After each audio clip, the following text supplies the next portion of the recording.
Tales to Terrify.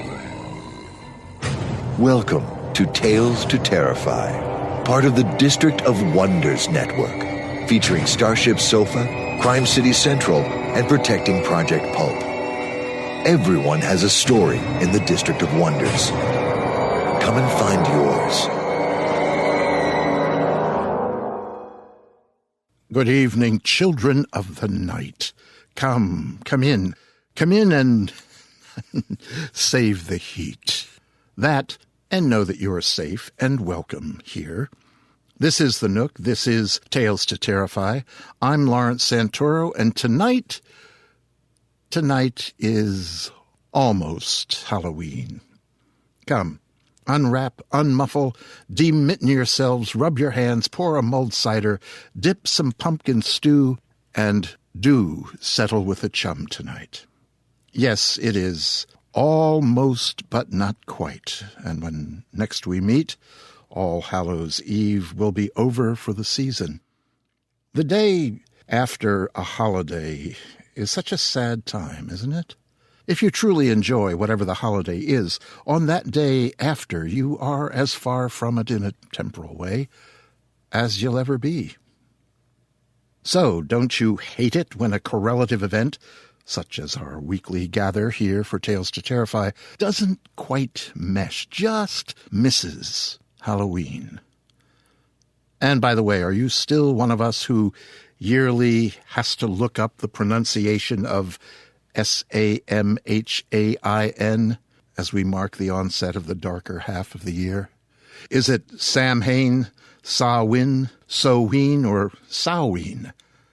Well, lend me your ears, children.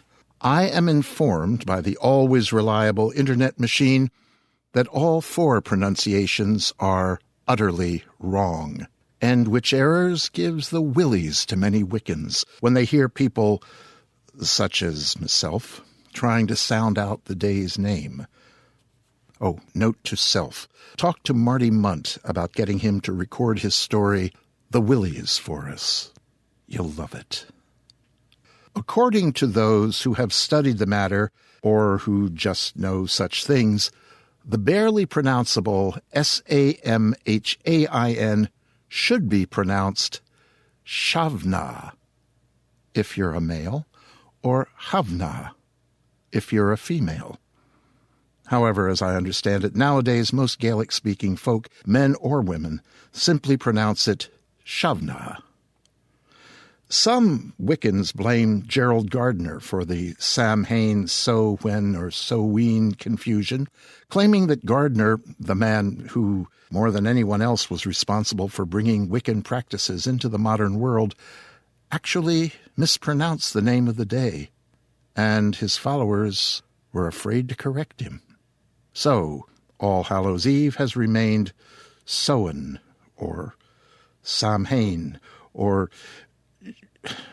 well, Gardner was from Lancashire anyway. The point is, at our next meeting here in the Nook, we'll be looking at the back end of the day, but we shall be in the year's dark half. Oh joy, and rapture so foreseen. Before we breach tonight's entertainments, and they are wondrous fair, a reminder. Stop by our webpage, talestoterrify.com, and drop a few dollars into the jar, so we can maintain ourselves here in the ether. And another reminder. Writer extraordinaire U.G. Foster could use our help. If you've missed the last few meetings, Miss Foster has a large B-cell lymphoma in the sinus. And while she's got insurance where cancer is, finances are drained. So, stop by the Tales to Terrify Facebook page and click on any of the 3 U.G. Foster-specific links and send a few dollars, pounds, euros, shekels, et al. Her way via PayPal if you'd like, or just go and buy her books on Kindle. She is a wondrous writer. And by the way, if you must decide between gifting us or helping U.G. Foster, choose U.G. Foster. Okay, Jumping into the evening, we've got Sylvia Shults' promised Halloween edition of her Lights Out series. I know I tell you this every week, but for this one, I recommend you go find a chum and snuggle in the dark. This is a chiller. Here is Sylvia with The House That Wasn't There.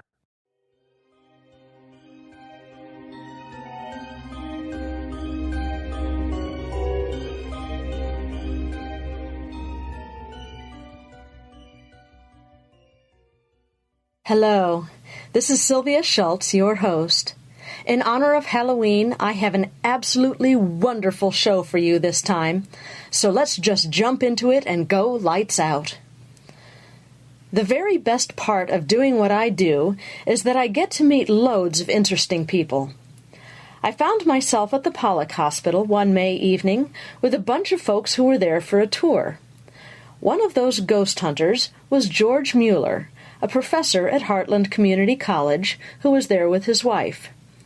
We all got to chatting about ghosts, as I do so love to do, and we wandered quite a ways from the Peoria State Hospital. I've been fascinated with spooky tales ever since I was a kid, and stories like the one George shared with me are the reason why. If I had heard a story like this when I was 8 years old, I'd have just lost my mind. I listened, spellbound, as George spun his tale. Unfortunately, 3/4 of the way through it, I realized that my digital recorder wasn't turned on. George was gracious enough to give me his contact information, and later I got a hold of him on the phone. Lucky, lucky me, George shared with me the story of the house that isn't there. And lucky, lucky both of us. Now I get to share it with you. The House That Isn't There is an old story. It dates back to at least the 1940s. I'm not sure how much further back than that. My parents had heard of it, and my grandparents talked about it too. Wow. And it was very well known amongst high schoolers in the area I'm from. Okay. And the house is near Illinois City. I prefer not to give the exact location. Okay. Because it is private property. So if you wanted it, that'd be one thing, but for a broadcast, I'd rather not give it out. Okay, that's fine. Okay, but what is important about the house is that to get to the house that isn't there, you leave the small town of Illinois City, and you travel several miles into the countryside. Okay. Down narrow, twisting gravel roads. And it becomes more and more rural as you're driving away from the already very small town of Illinois City. Mm-hmm. And you're on a very narrow gravel road, and eventually you come to a valley. There's a stream at the bottom, and the valley's probably a quarter mile across, and you travel across the valley, and on the upper slope, on the far side from Illinois City, there's a spot on the side of the road where there's the remnants of an old farmstead with the typical Illinois windbreak of trees around what would have been a house yard. Okay. And there's a spot to pull off the road, and it's been gated in, fenced in modern times, where the driveway to the house would have been. And to see the house that isn't there, you go on any night and pull up, and you have to leave your car and walk 50 feet or so away from the road to where there's a break in the trees and a fence and a gate in the fence. And then you look up and up a slight hill. Okay. And it's maybe 100 feet from the from the gate, there's a spot where there are trees, and there's not a house there now, but the trees form, well, kind of the outline of the house. And if you go during the day, it's just a very vague suggestion of the house. Okay. But if you go at night and wait for a while, the house outline becomes much stronger. All right. And this is something that we did not once or twice. We did it dozens of times over 3 years. Wow. So you'd go, and most nights, the house would just get stronger, and then you'd see the outline of the house, and that was it. Okay. Some nights, the outline of the house would get stronger, and then you'd see the outline of a window. Now, this was a stand of trees, so there's not a hole through them that light could have come through, but there would be a window that was lit as if there was a shade and then light leaking around it. Oh, wow. And then if you waited longer, you'd see the outline of a door. And often that happened fairly frequently. Okay. A few times we stayed, and there would be the outline of the window, and then the shade would roll up. and you'd see dark forms moving inside the house. Mm. And typically, people's nerve would fail at that point. I can imagine. So, and it was kind of a standard that you would go and see the house that isn't there, and then you would take other people and give them a scare. Oh, yeah. One of the other standards of the house is that cars would have trouble starting. So if you stayed until there was the window and figures moving, frequently you'd have to throw the car into neutral and roll away from the house, and then it would start. Oh, wow. And we did that, I don't know, we probably took people up there a dozen times and had that happen. Oh, man. So this was a repeatable thing. It was. Oh, man. And I'll get to, it stopped eventually, and I'll explain kind of why. Okay. Or why I think it stopped. For me. Okay. I know kids still go there today. Wow. We did this over and over again. It was 4 friends of mine and I who would go up and see this. And, over time, it got to be kind of old hats. So when we saw the people moving in the house, one night we didn't leave. So we're there, and it was kind of standard that I would watch in one direction, and another person would watch in another, and we kind of keep our eyes out, because there was always a fear that the farmer who actually owned that land would chase people off. Oh, okay. It's hanging around. And behind you, when you were looking at the house, there was a huge open field that went on for several miles. Okay. And it just always made me a little paranoid. Mm-hmm. So one night we went there, and we're watching, and the house, the lights came on, and people were moving back and forth, and then the door opened. Oh. Now, I didn't actually get to see it open. So it was my other friends who did, because I was watching behind. Okay. The thing that startled me was there was something in the other field. A large, dark shape. Okay. So we ran, and we had a very systematic plan for getting into the truck. Who got in first, and who went where. So that's smart. And I jumped in, and we all got in. And I looked in my rearview mirror, and I saw dark red eyes, something moving low to the ground. Not a coyote. It looked more like a person, except all in darkness. Oh. Slinking on the ground. Okay. So we left. And that held us for a couple of days, or, for a couple of weeks. Uh-huh. And, of course, being high school boys, we decided we had to go back and see more. So we went back, and this night just happened to be pretty close to a full moon. Not quite a true full moon, but very close. Gotcha.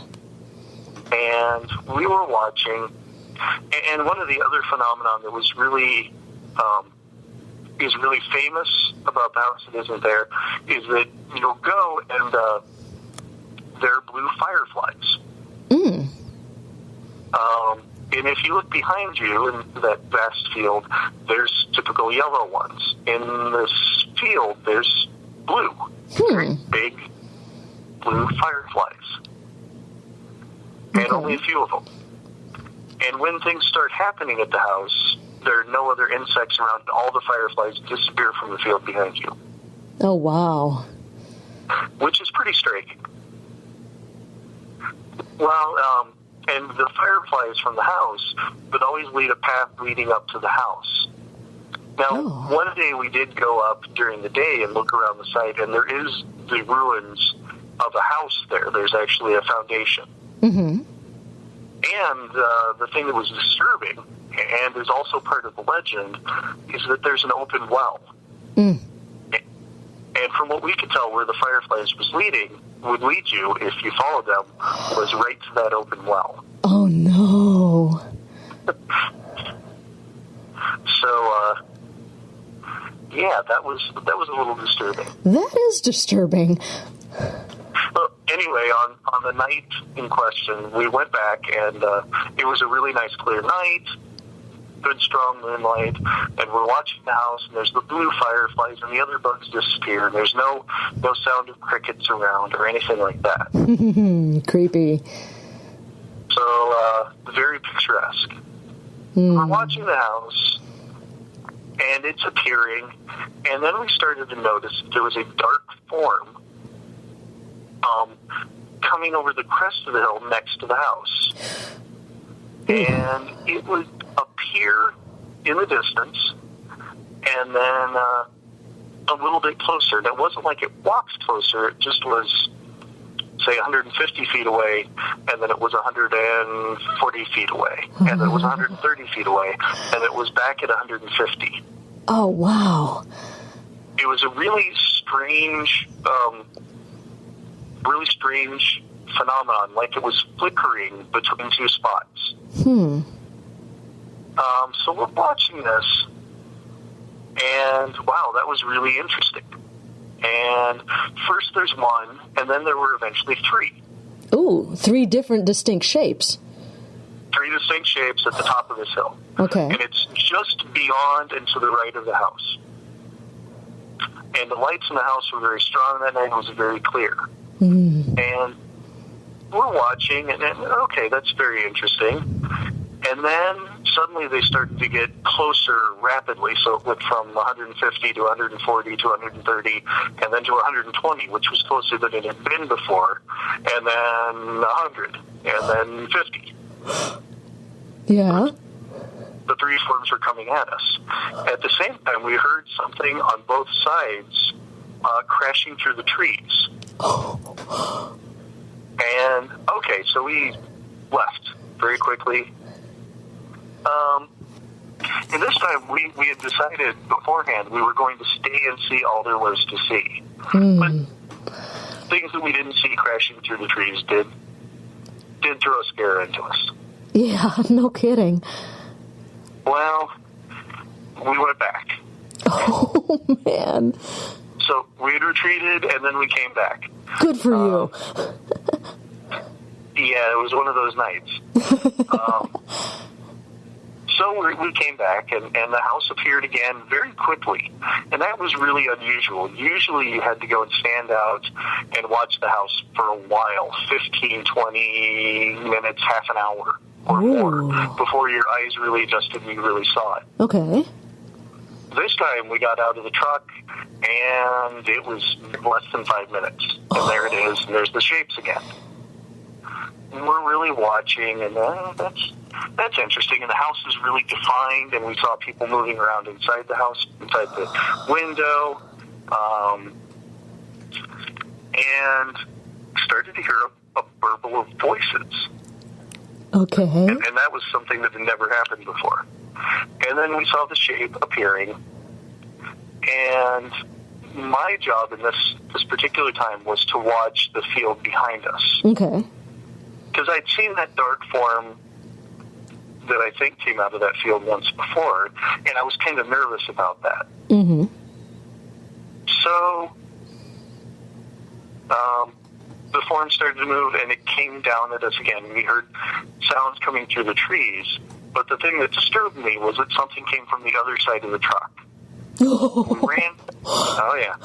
So we ran and jumped in the truck and drove off. And we got to the end of the road and went to a general store and had a soft drink. Mm-hmm. And looked at the side of my truck, and there was a rub mark in the dust where something had brushed up against it. Something roughly man-sized. Yeah. And this really got us curious. So we went back one final time. Okay. This is the same night.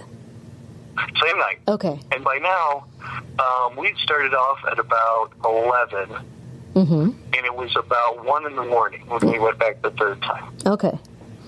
roughly. Right. So we pulled up, and I had my truck pointed so it would be heading downhill. Okay.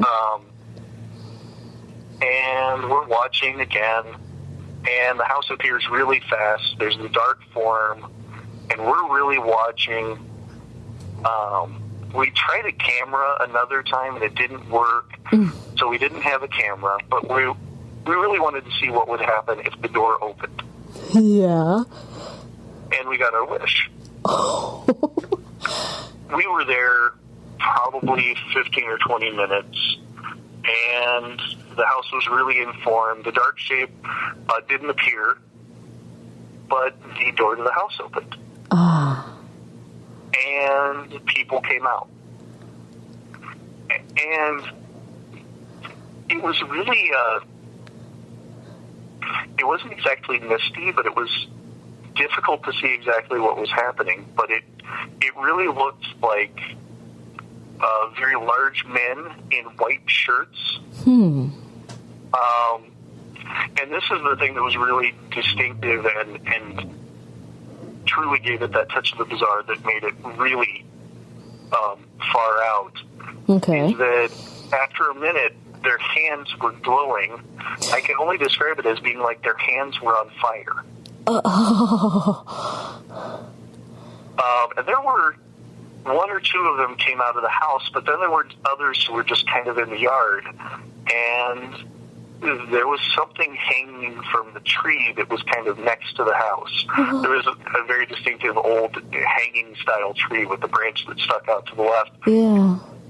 There was someone hanging. Okay.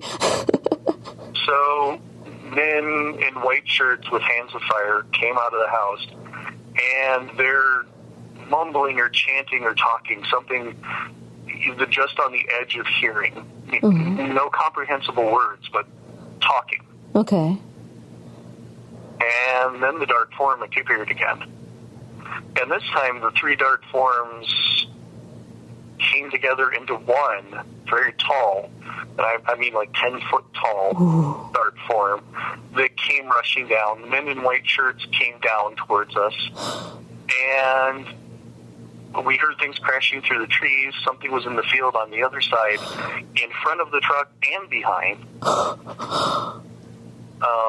So we run and jump in the truck, and headlights started coming down the road.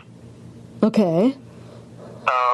And I had an old pickup truck, but it had 2 semi-truck batteries in it because it was used to pull a trailer. So it had a very robust electrical system. Okay. Much think it was 6 times as much amperage as was usual for that truck. So my truck always started. I could, for example, leave my headlights on for an entire day and a night, and they'd start the next day. Wow, that's impressive. Yeah, so I was the only person who never had trouble getting their vehicle to start. Yeah. This time I turned the key, and the battery went all the way to dead. Oh, no.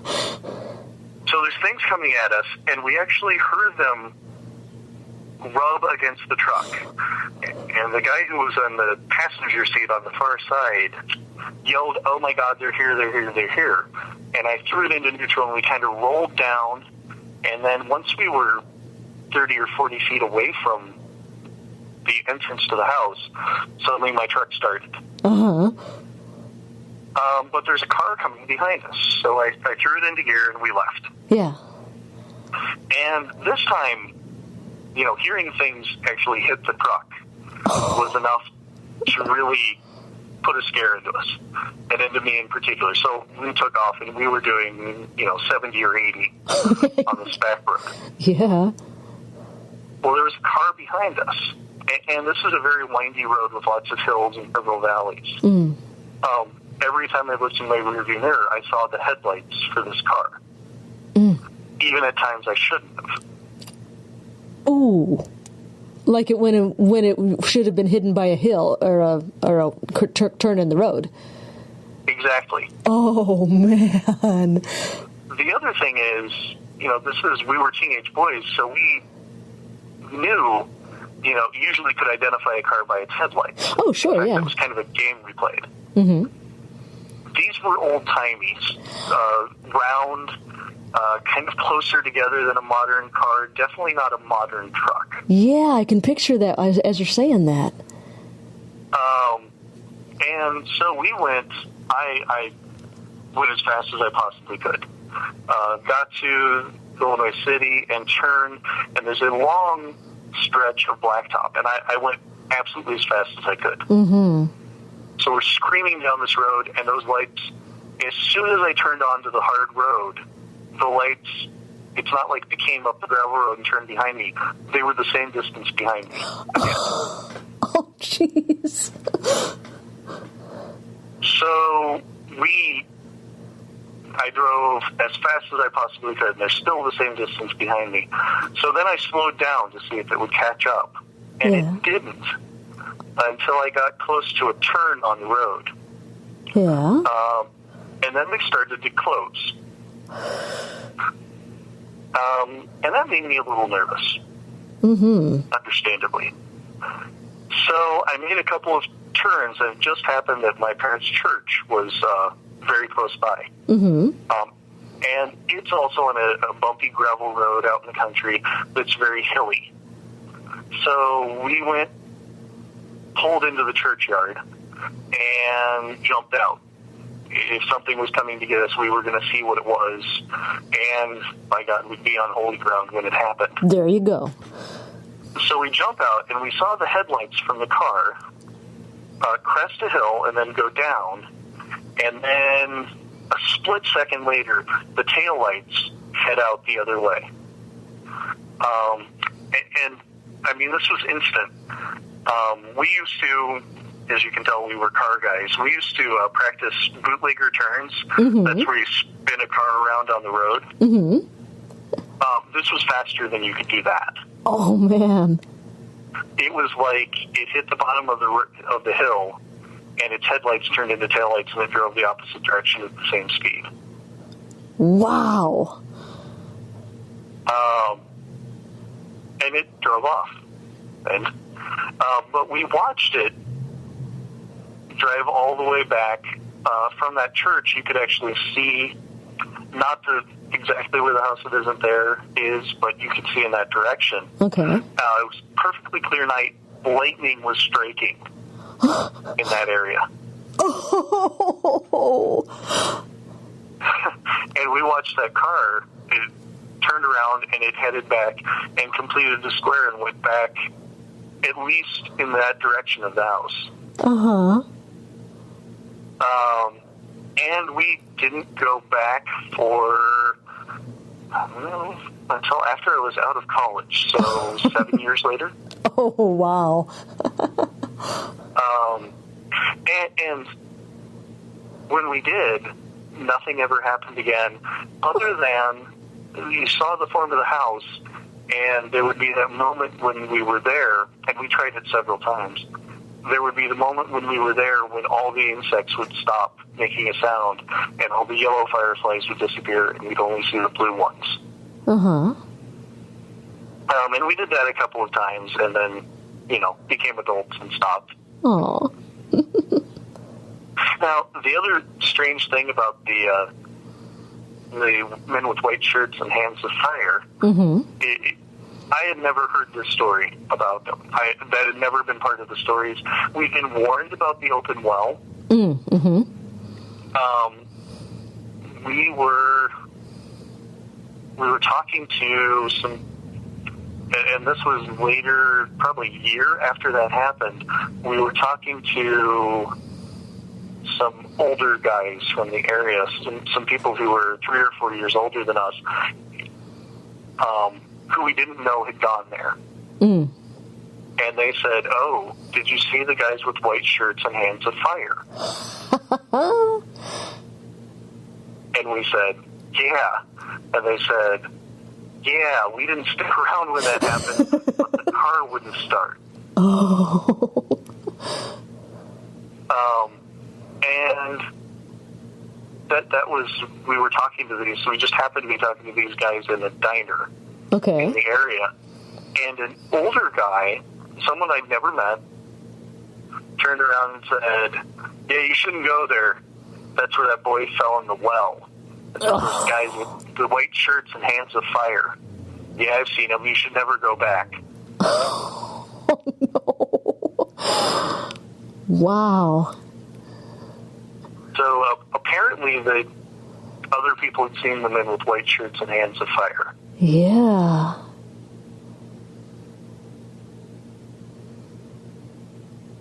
Wow. What a tale. Oh, man.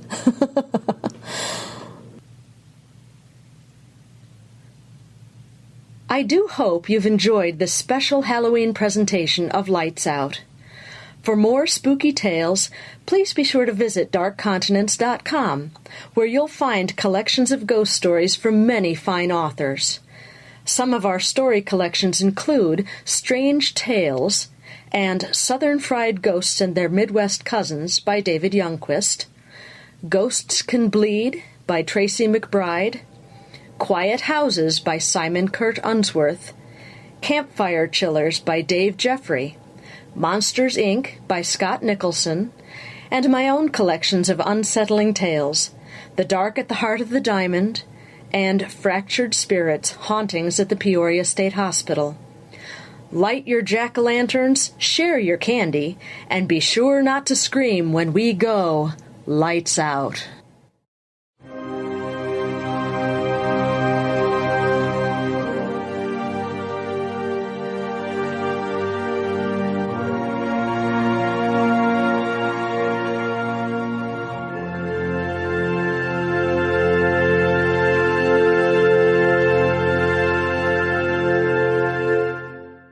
Thank you, Sylvia.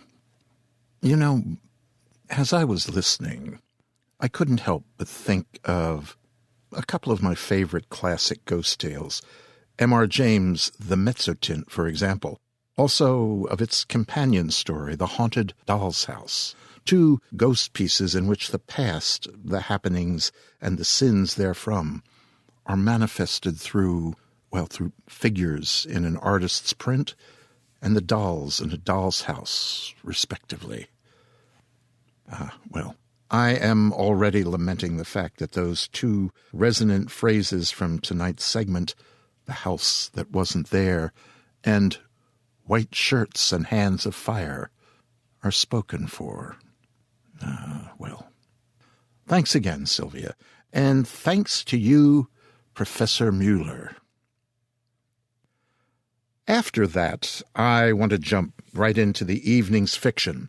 I want you to hear it while the chills linger from the house that wasn't there. So, without further talk, here is Charlotte Perkins Gilman's The Yellow Wallpaper.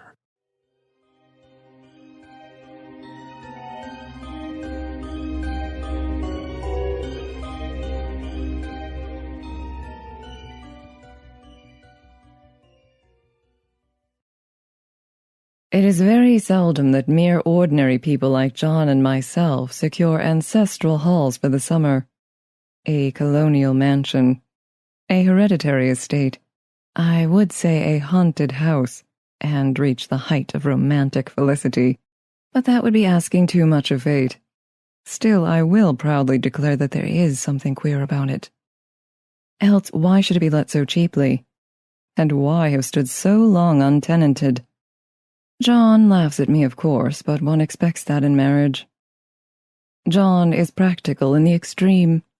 He has no patience with faith, an intense horror of superstition, and he scoffs openly at any talk of things not to be felt and seen, and put down in figures. John is a physician, and perhaps, I would not say it to a living soul, of course, but this is dead paper and a great relief to my mind. Perhaps that is one reason I do not get well faster. You see, he does not believe I am sick. And what can one do? If a physician of high standing, and one's own husband, assures friends and relatives that there is really nothing the matter with one but temporary nervous depression, a slight hysterical tendency, what is one to do? My brother is also a physician, and also of high standing, and he says the same thing. So I take phosphates or phosphites, whichever it is, then tonics, and journeys, and air, and exercise, and am absolutely forbidden to work until I am well again. Personally, I disagree with their ideas. Personally, I believe that congenial work with excitement and change would do me good. But what is one to do? I did write for a while in spite of them, but it does exhaust me a good deal, having to be so sly about it, or else meet with heavy opposition. I sometimes fancy that if I had less opposition and more society and stimulus, but John says the very worst thing I can do is to think about my condition, and I confess it always makes me feel bad. So I will let it alone and talk about the house. The most beautiful place. It is quite alone, standing well back from the road, quite 3 miles from the village. It makes me think of English places that you read about. For there are hedges and walls and gates that lock, and lots of separate little houses for the gardeners and people. There is a delicious garden. I never saw such a garden, large and shady, full of box-boarded paths and lined with long grape-covered arbors with seats under them. There were greenhouses too, but they are all broken now. There was some legal trouble, I believe, something about the heirs and co-heirs. Anyhow, the place has been empty for years. That spoils my ghostliness, I am afraid, but I don't care. There is something strange about the house. I can feel it. I even said so to John one moonlight evening, but he said what I felt was a draught, and shut the window. I get unreasonably angry with John sometimes. I'm sure I never used to be so sensitive. I think it is due to this nervous condition. But John says if I feel so, I shall neglect proper self-control. So I take pains to control myself, before him at least, and that makes me very tired. I don't like our room a bit. I wanted one downstairs that opened on the piazza, and had roses all over the window, and such pretty old-fashioned chintz hangings, but John would not hear of it. He said there was only one window and not room for 2 beds, and no near room for him if he took another. He is very careful and loving, and hardly lets me stir without special direction. I have a schedule prescription for each hour in the day. He takes all care from me, and so I feel basely ungrateful not to value it more. He said we came here solely on my account, that I was to have perfect rest and all the air I could get. Your exercise depends on your strength, my dear, said he, and your food somewhat on your appetite. But air you can absorb all the time. so we took the nursery at the top of the house. It is a big, airy room, the whole floor nearly, with windows that look all ways, and air and sunshine galore. It was nursery first, and then playroom and gymnasium, I should judge, for the windows are barred for little children, and there are rings and things in the walls. The paint and paper look as if a boys' school had used it. It is stripped off, the paper, in great patches all around the head of my bed, about as far as I can reach, and in a great place on the other side of the room low down. I never saw a worse paper in my life, one of those sprawling, flamboyant patterns committing every artistic sin. It is dull enough to confuse the eye in following, pronounced enough to constantly irritate and provoke study, and when you follow the lame, uncertain curves for a little distance, they suddenly commit suicide, plunge off at outrageous angles, destroy themselves in unheard-of contradictions. The color is repellent, almost revolting, a smoldering, unclean yellow, strangely faded by the slow-turning sunlight. It is a dull yet lurid orange in some places, a sickly sulphur tint in others. No wonder the children hated it. I should hate it myself if I had to live in this room long. There comes John, and I must put this away. He hates to have me write a word. We have been here 2 weeks, and I haven't felt like writing before, since that first day.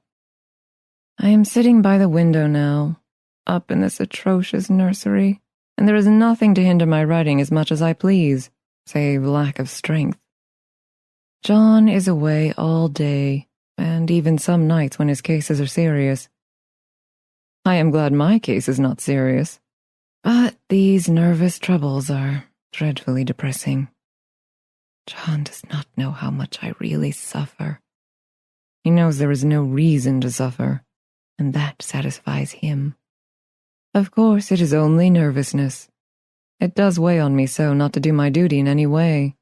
I meant to be such a help to John, such a real rest and comfort, and here I am a comparative burden already. Nobody would believe what an effort it is to do what little I am able, to dress and entertain, and other things. It is fortunate Mary is so good with the baby. Such a dear baby. And yet I cannot be with him. It makes me so nervous. I suppose John never was nervous in his life. He laughs at me so about this wallpaper. At first he meant to repaper the room, but afterwards he said that I was letting it get the better of me, and that nothing was worse for a nervous patient than to give way to such fancies. He said that after the wallpaper was changed it would be the heavy bedstead, and then the barred windows, and then that gate at the head of the stairs, and so on. "You know the place is doing you good," he said. "And really, dear, I don't care to renovate the house just for a 3-month rental." "Then do let us go downstairs," I said. "There are such pretty rooms there." Then he took me in his arms and called me a blessed little goose, and said he would go down to the cellar, if I wished, and have it whitewashed into the bargain. But he is right enough about the beds and windows and things. It is an airy and comfortable room as anyone need wish, and of course I would not be so silly as to make him uncomfortable just for a whim. I'm really getting quite fond of the big room. All but that horrid paper. Out of one window I can see the garden, those mysterious deep-shaded arbors, the riotous old-fashioned flowers, and bushes and gnarly trees. Out of another I get a lovely view of the bay, and a little private wharf belonging to the estate. There is a beautiful shaded lane that runs down from the house. I always fancy I see people walking in these numerous paths and arbors, but John has cautioned me not to give way to fancy in the least. He says that with my imaginative power and habit of story-making, a nervous weakness like mine is sure to lead to all manner of excited fancies, and that I ought to use my will and good sense to check the tendency. So I try. I think sometimes that if I were only well enough to write a little, It would relieve the press of ideas and rest me.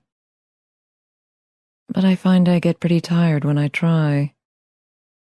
It is so discouraging not to have any advice and companionship about my work. When I get really well, John says we will ask Cousin Henry and Julia down for a long visit, but he says he would as soon put fireworks in my pillowcase as to let me have those stimulating people about me now. I wish I could get well faster, but I must not think about that. This paper looks to me as if it knew what a vicious influence it had. There is a recurrent spot where the pattern lolls like a broken neck, and two bulbous eyes stare at you upside down. I get positively angry with the impertinence of it and the everlastingness. Up and down and sideways they crawl, and those absurd, unblinking eyes are everywhere. There is one place where two breaths didn't match, and the eyes go all up and down the line, one a little higher than the other. I never saw so much expression in an inanimate thing before, and we all know how much expression they have. I used to lie awake as a child and get more entertainment and terror out of blank walls and plain furniture than most children could find in a toy store. I remember what a kindly wink the knobs of our big old bureau used to have, and there was one chair that always seemed like a strong friend. I used to feel that if any of the other things looked too fierce, I could always hop into that chair and be safe. The furniture in this room is no worse than inharmonious, however, for we had to bring it all from downstairs. I suppose when this was used as a playroom, they had to take the nursery things out, and no wonder. I never saw such ravages as the children have made here. The wallpaper, as I said before, is torn off in spots, and it sticketh closer than a brother. They must have had perseverance as well as hatred. Then the floor is scratched and gouged and splintered. The plaster itself is dug out here and there, and this great heavy bed, which is all we found in the room, looks as if it had been through the wars. But I don't mind it a bit. Only the paper. There comes John's sister. Such a dear girl as she is, and so careful of me. I must not let her find me writing. She is a perfect and enthusiastic housekeeper, and hopes for no better profession. I verily believe she thinks it is the writing which made me sick, but I can write when she is out, and see her a long way off from these windows. There is one that commands the road, a lovely shaded winding road, and one that just looks off over the country, a lovely country too, full of great elms and velvet meadows. This wallpaper has a kind of sub-pattern in a different shade, a particularly irritating one, for you can only see it in certain lights, and not clearly then.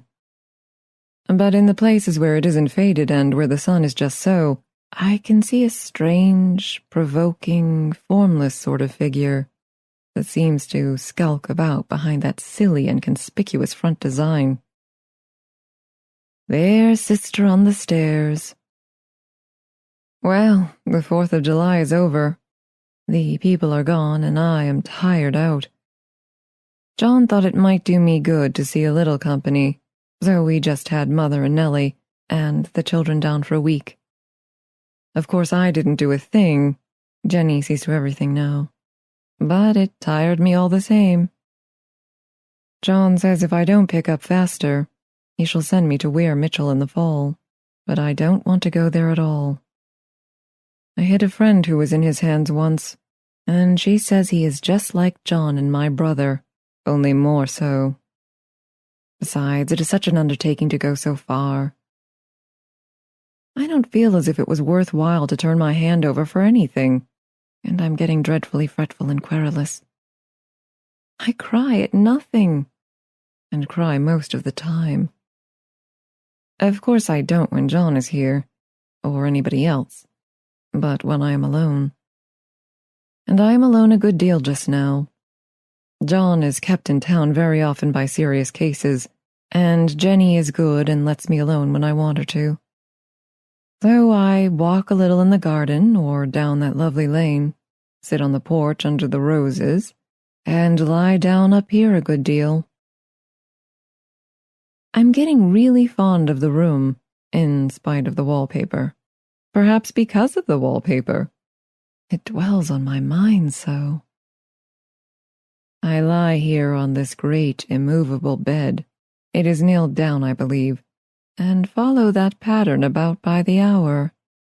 It is as good as gymnastics, I assure you. I start, we'll say, at the bottom, down in the corner over there where it has not been touched, and I determine for the 1000th time that I will follow that pointless pattern to some sort of a conclusion. I know a little of the principle of design, and I know this thing was not arranged on any laws of radiation, or alternation, or repetition, or symmetry, or anything else that I ever heard of. It is repeated, of course, by the breaths, but not otherwise. Looked at in one way, each breath stands alone. The bloated curves and flourishes, a kind of debased Romanesque with delirium tremens, go waddling up and down in isolated columns of fatuity.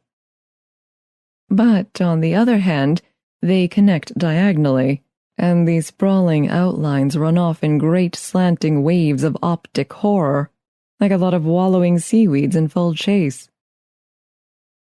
The whole thing goes horizontally, too, at least it seems so, and I exhaust myself in trying to distinguish the order of its going in that direction. They have used a horizontal breath for a frieze, and that adds wonderfully to the confusion. There is one end of the room where it is almost intact, and there, when the cross lights fade and the low sun shines directly upon it, I can almost fancy radiation after all. The interminable grotesques seem to form around a common center and rush off in headlong plunges of equal distraction. It makes me tired to follow it.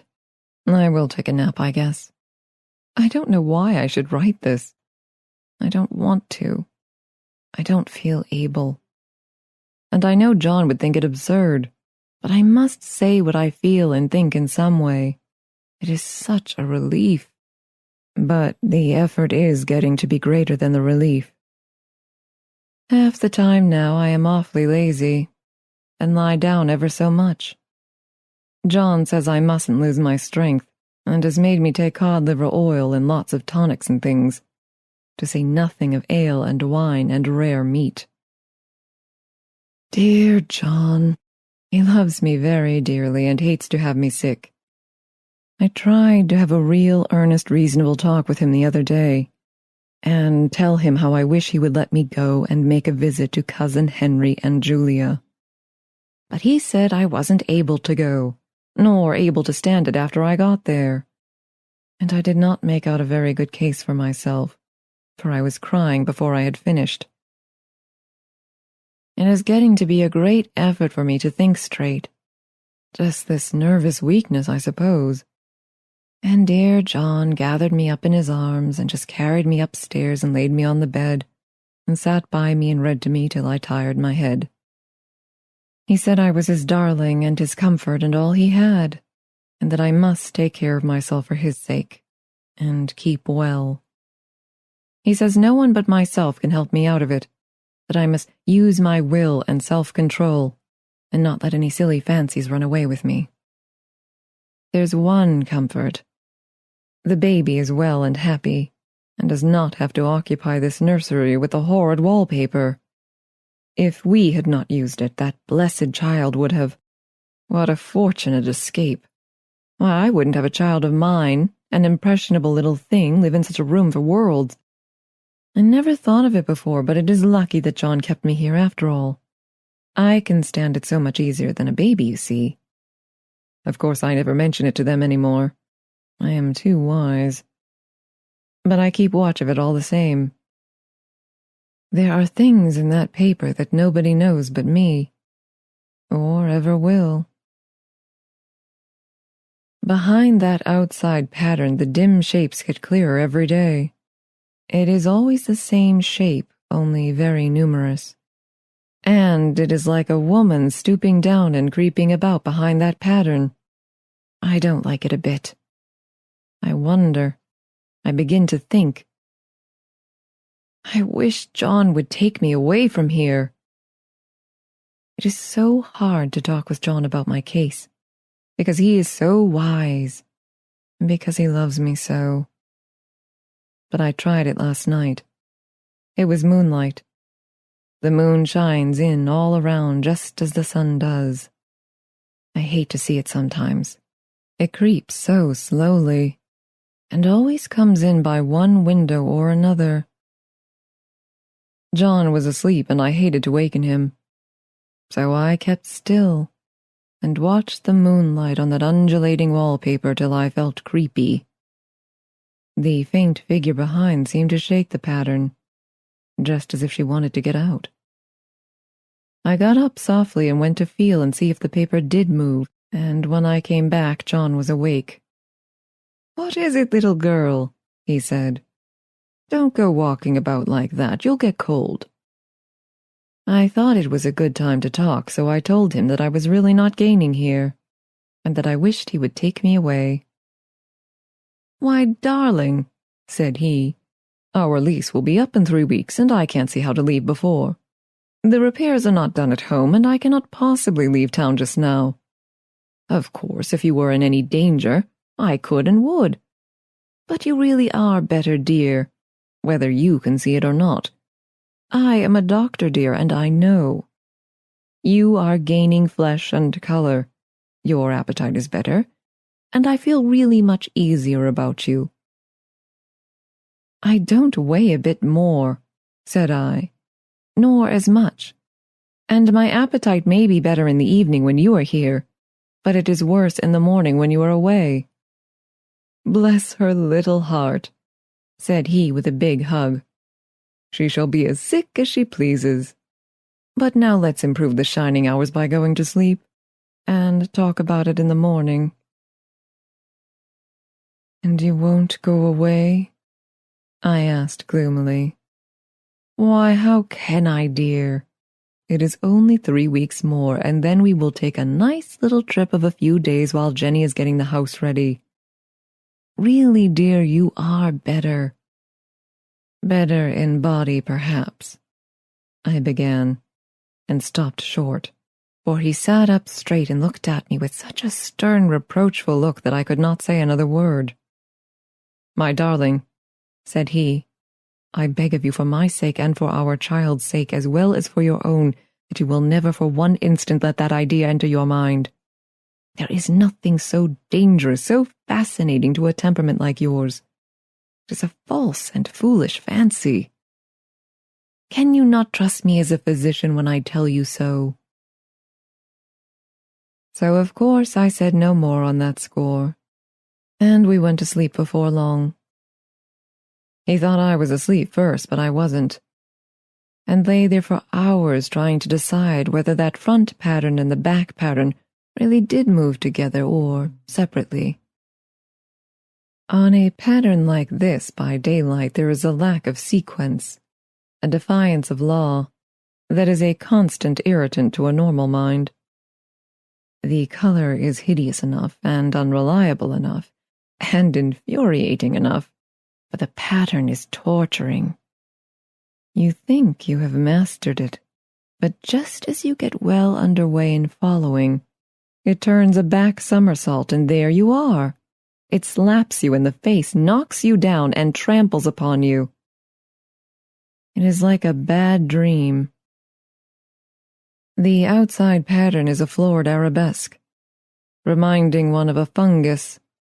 If you can imagine a toadstool in joints, an interminable string of toadstools, budding and sprouting in endless convolutions, why, that is something like it. That is, sometimes. There is one marked peculiarity about this paper, a thing nobody seems to notice but myself, and that is that it changes as the light changes. When the sun shoots in through the east window, I always watch for that first long, straight ray. It changes so quickly that I never can quite believe it. That is why I watch it always. By moonlight, the moon shines in all night when there is a moon, I wouldn't know it was the same paper. At night, in any kind of light. In twilight, candlelight, lamplight, and worst of all, by moonlight, it becomes bars. The outside pattern, I mean. And the woman behind it is as plain as can be.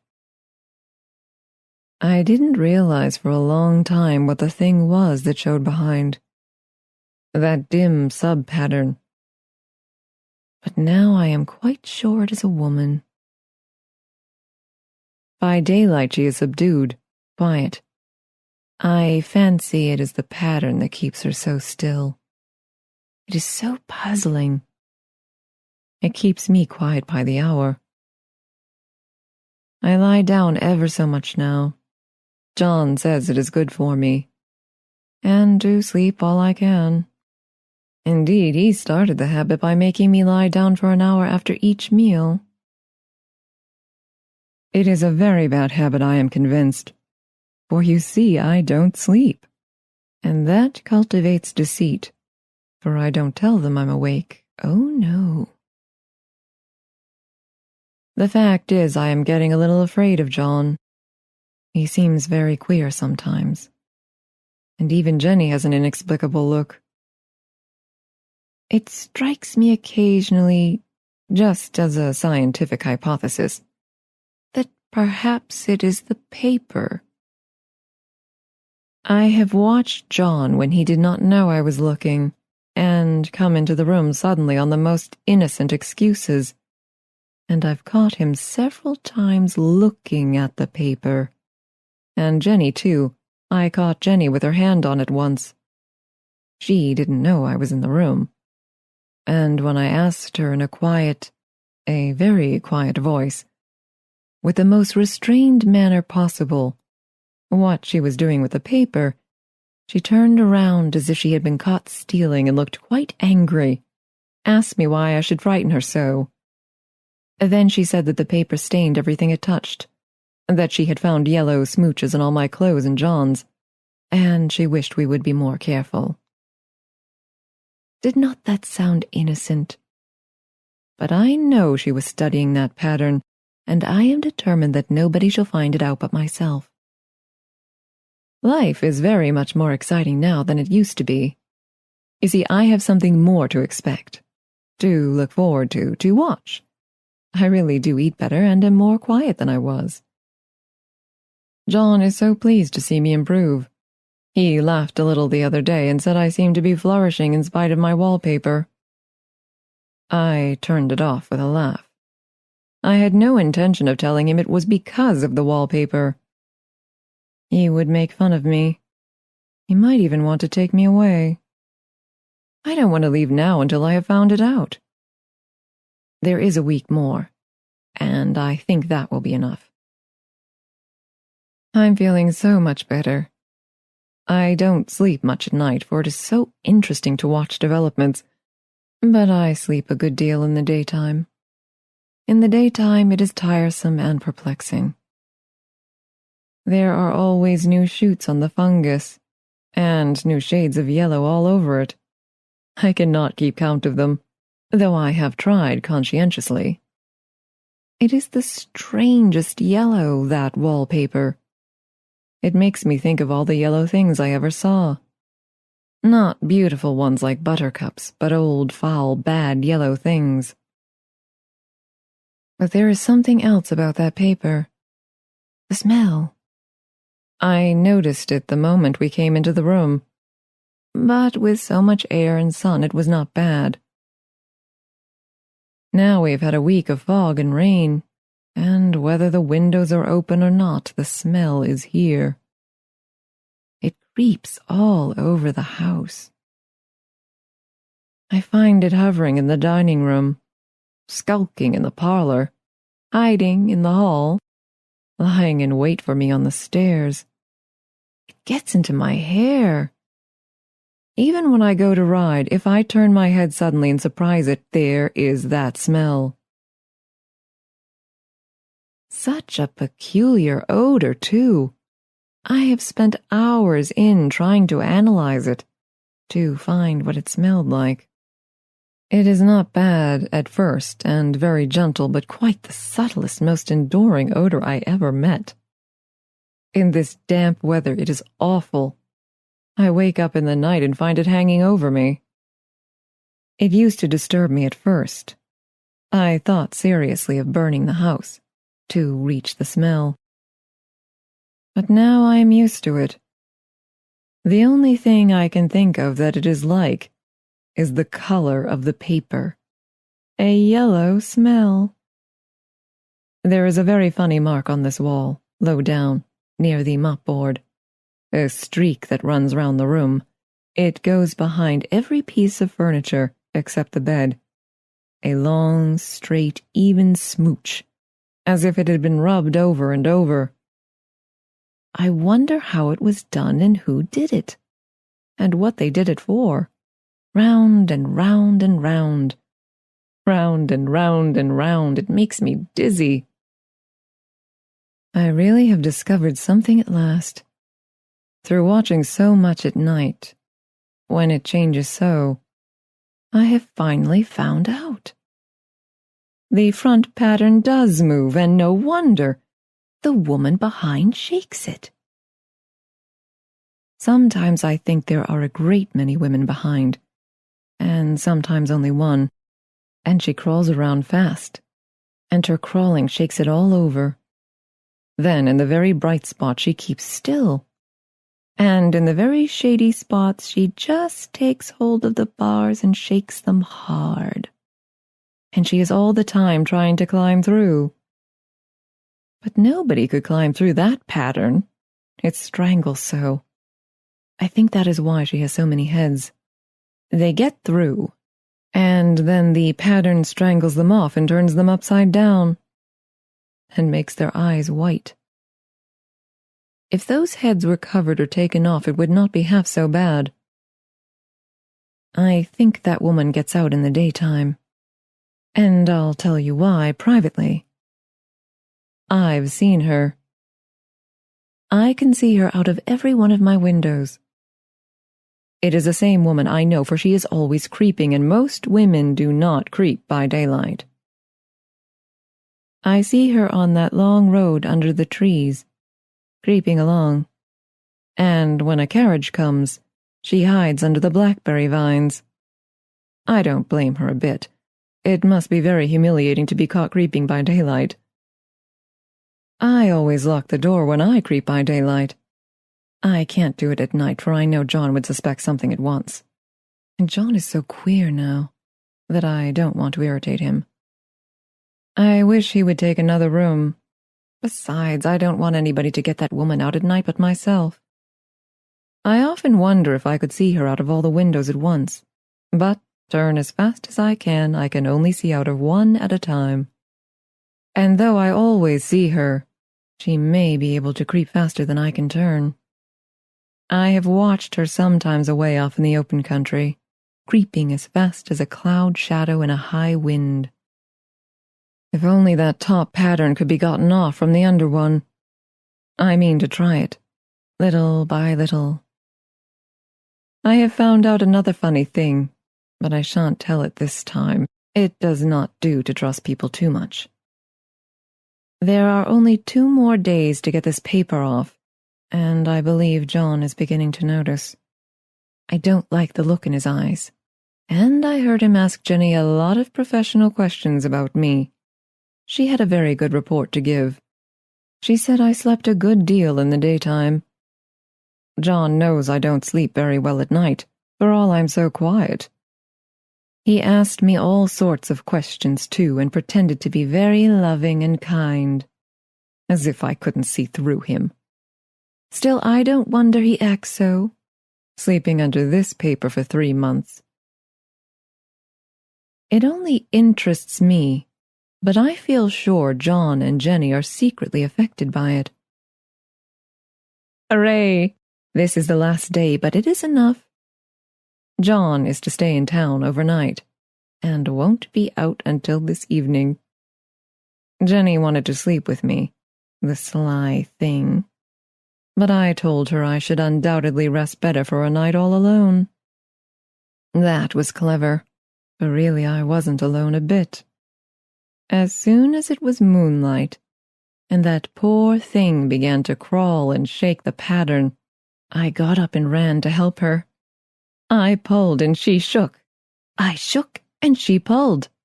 And before morning we had peeled off yards of that paper, a strip about as high as my head and half around the room. And then when the sun came and that awful pattern began to laugh at me, I declared I would finish it today. We go away tomorrow, and they are moving all my furniture down again to leave things as they were before. Jenny looked at the wall in amazement, but I told her merrily that I did it out of pure spite at the vicious thing. She laughed and said she wouldn't mind doing it herself, but I must not get tired. How she betrayed herself that time. But I am here, and no person touches this paper but me, not alive. She tried to get me out of the room. It was too patent, but I said it was so quiet and empty and clean now that I believed I would lie down again and sleep all I could, and not to wake me even for dinner. I would call when I woke. So now she is gone, and the servants are gone, and the things are gone, and there is nothing left but that great bedstead nailed down, with the canvas mattress we found on it. We shall sleep downstairs tonight and take the boat home tomorrow. I quite enjoy the room. Now it is bare again. How those children did tear about here. This bedstead is fairly gnawed, but I must get to work. I have locked the door and thrown the key down into the front path. I don't want to go out, and I don't want to have anybody come in till John comes. I want to astonish him. I've got a rope up here that even Jenny did not find. If that woman does get out and tries to get away, I can tie her. But I forgot I could not reach far without anything to stand on. This bed will not move. I tried to lift and push it until I was lame, and then I got so angry I bit off a little piece at one corner, but it hurt my teeth. Then I peeled off all the paper I could reach standing on the floor. It sticks horribly, and the pattern just enjoys it. All those strangled heads and bulbous eyes and waddling fungus growth just shriek with derision. I am getting angry enough to do something desperate. To jump out of the window would be admirable exercise, but the bars are too strong even to try. Besides, I wouldn't do it, of course not. I know well enough that a step like that is improper and might be misconstrued. I don't like to look out of the windows even. There are so many of those creeping women, and they creep so fast. I wonder if they all come out of that wallpaper as I did. But I am securely fastened now by my well-hidden rope. You don't get me out in the road there. I suppose I shall have to get back behind the pattern when it comes night, and that is hard. It is so pleasant to be out in this great room and creep around as I please. I don't want to go outside. I won't, even if Jenny asks me to. For outside you have to creep on the ground, and everything is green instead of yellow. But here I can creep smoothly on the floor, and my shoulder just fits in that long smooch around the wall, so I cannot lose my way. Why, there's John at the door. It's no use, young man, you can't open it. How he does call and pound. Now he's crying for an axe. It would be a shame to break down that beautiful door. John, dear, said I in the gentlest voice, the key is down by the front steps, under a plantain leaf. That silenced him for a few moments.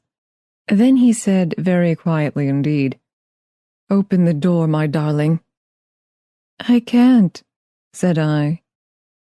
"The key is down by the front door under a plantain leaf." And then I said it again several times, very gently and slowly, and said it so often that he had to go and see. And he got it, of course, and came in.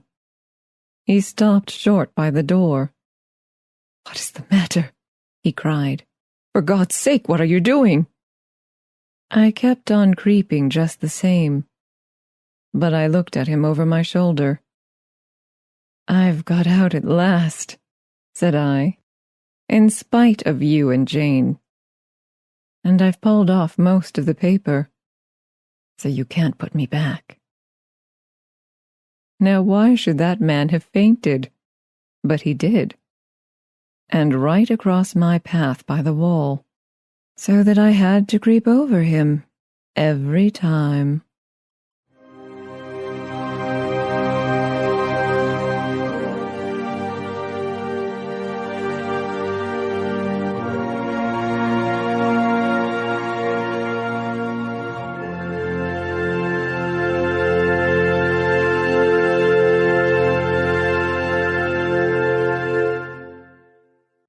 The Yellow Wallpaper is a piece that explores several different stories, has its feet in several places. Charlotte Perkins Gilman is remembered, if remembered at all, principally for this story. That is when she is remembered by such lovers of the strange as we are. To many, however, Ms. Gilman is remembered as a feminist spokesperson, philosopher, social reformer, a woman who wrote some fiction to illustrate her points as she spoke on behalf of women and the way in which women should be, must be, perceived. She was born in Hartford, Connecticut, on July 3rd, 1860. She published her best-known story, this one, in 1892. One of her greatest works of nonfiction, Women and Economics, was published in 1898. Along with writing books, she established a magazine, The Forerunner, published from 1909 to 1916.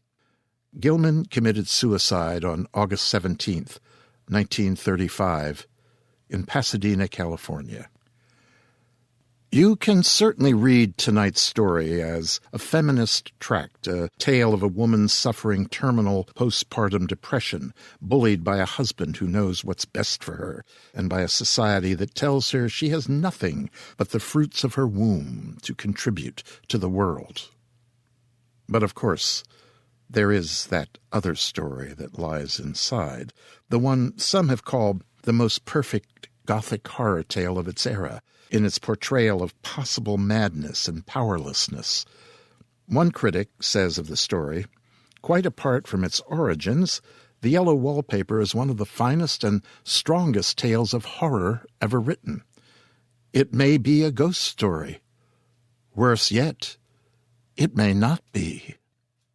In his essay, Supernatural Horror in Literature, H.P. Lovecraft wrote that The Yellow Wallpaper rises to a classic level in subtly delineating the madness which crawls over a woman dwelling in the hideously papered room where a madwoman was once confined.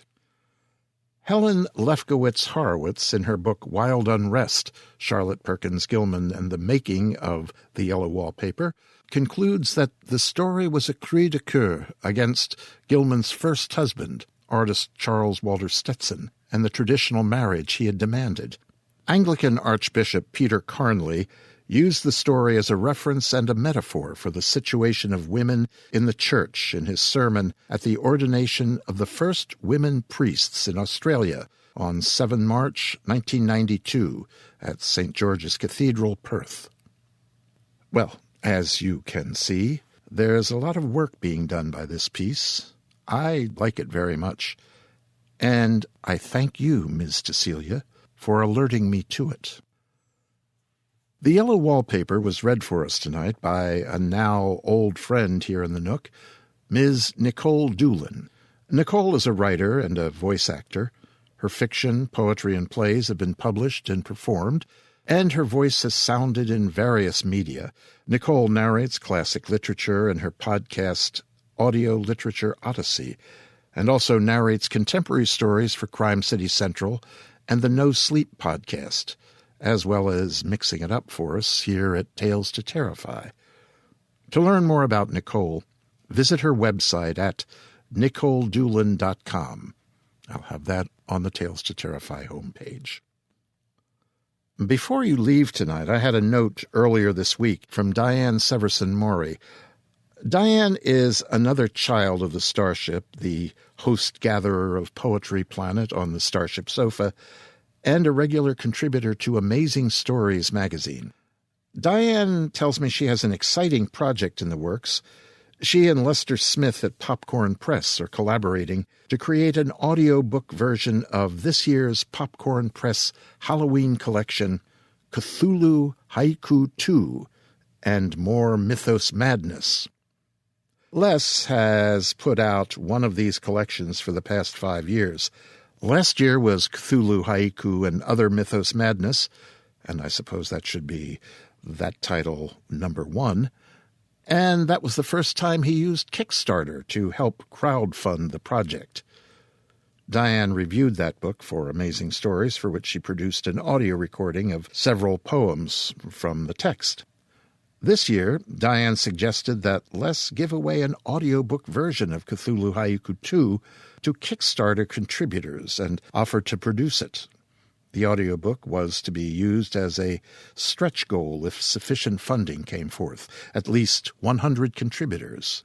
Les has now updated the Kickstarter site to include the offer, and at the moment there are over 60 backers. That was this past Tuesday, and even at the lowest pledge level, just $2, a contributor will get the audiobook. So, I hope you'll go check out the project, get the details, and pledge if it tickles your fancy. Again, I'll put the link on the Tales to Terrify homepage and on our Facebook page. And by the way, you might even submit some of your poetry. Be sure to tell your friends about the project. It supports both mythos verse and short fiction. And that will be that for the evening. Don't forget your wraps, your gloves, and whatevers. There's wind and a damp chill with it tonight. There's darkness. The rattling you hear will be nothing but dry branches, tap, tap, tapping on children's bedroom windows. Most of the houses you pass on your way home will be real, part of this time and place. Most. But you'll be home soon, and soon you'll be in your bed, snuggled. As you turn off the light, take one last quick look at the walls, at the patterns on your walls, as the darkness snatches you in its embrace, and from there, well, have pleasant dreams.